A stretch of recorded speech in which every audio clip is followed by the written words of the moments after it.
రాష్ట్ర యువ మహిళా అధ్యక్షురాలు అశ్విని, రాష్ట్ర ఉపాధ్యక్షులు వీర నాగమల్లయ్య, జిల్లా సహాయక కార్యదర్శి వెంకటేశ్వర్లు మాట్లాడుతూ హైందవ ధర్మం కోసం, ఆధ్యాత్మిక చింతన కోసం, శ్రీరామ రాజ్య స్థాపన కోసం ఎంతో ప్రతిష్టాత్మకంగా చేపట్టే ఈ మహాయజ్ఞంలో తమకు భాగస్వామ్యం కలగడం దైవ సంకల్పంగా భావిస్తున్నామని, తమ వంతు శక్తివంచన లేకుండా ఆర్హెచ్విఎస్ సమగ్రాభివృద్ధికి కృషి చేస్తామని అన్నారు. రాష్ట్ర వ్యాప్తంగా యువ మహిళా విభాగం శ్రీరామ సేవకులను అతి త్వరలో నియమిస్తున్నట్లు అశ్విని తెలిపారు. తిరుపతి నుంచి ప్రారంభమయ్యే శ్రీరామ రథయాత్ర విజయవంతానికి ఇప్పటి నుంచి ప్రణాళికాబద్ధంగా వ్యవహరించి సంపూర్ణ సహకారాలు అందిస్తామని తెలిపారు. ప్రధానంగా రాష్ట్రీయ హిందూ వాహిని సంఘటన అయోధ్య కేంద్రంగా ఏర్పాటైంది 6 నెలల క్రితం.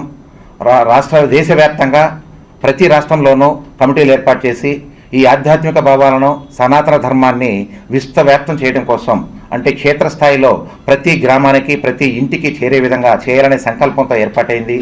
ఏ పార్టీలకు అతీతంగా ఈ సంస్థ యొక్క ఎజెండా ఒకటే, ఆధ్యాత్మిక భావాలను, సనాతన ధర్మాన్ని, హిందూ భావజాలాలను క్షేత్రస్థాయిలో తీసుకెళ్లడం. తర్వాత తిరుపతి కేంద్రంగా ఈ మార్చి మాసంలో ఈ శ్రీరామ రథయాత్రను ప్రారంభించడం జరుగుతుంది. ఈ కార్యక్రమానికి ముఖ్య అతిథులుగా యోగి ఆదిత్యనాథ్ గారిని ఆహ్వానించడం జరిగింది. అలాగే ఉభయ తెలుగు రాష్ట్రాల ముఖ్యమంత్రి వర్యులు నారా చంద్రబాబు నాయుడు గారిని, రేవంత్ రెడ్డి గారిని కూడా ఆహ్వానించడం జరుగుతుంది. ఈ సనాతన ధర్మం కోసం రాష్ట్రీయ హిందూ ధార్మిక సంస్థ, ఇది యోగి ఆదిత్యనాథ్ గారి నియోజకవర్గంలో, ఆయన రాష్ట్రంలో ఇది ఏర్పడడం జరిగింది. అయోధ్య నుంచి ఇది స్టార్ట్ అయింది.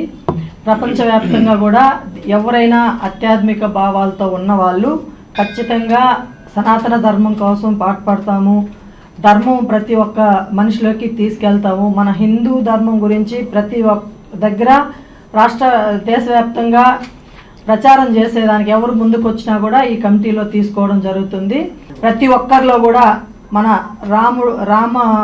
రామాయణం గురించి కానీ, అలాగే మహాభారతం గురించి కానీ, ఇతిహాసాల గురించి కానీ, ఇవన్నీ కూడా చాలామంది ఇప్పుడు ఉన్నటువంటి పిల్లలు మర్చిపోతున్నారు.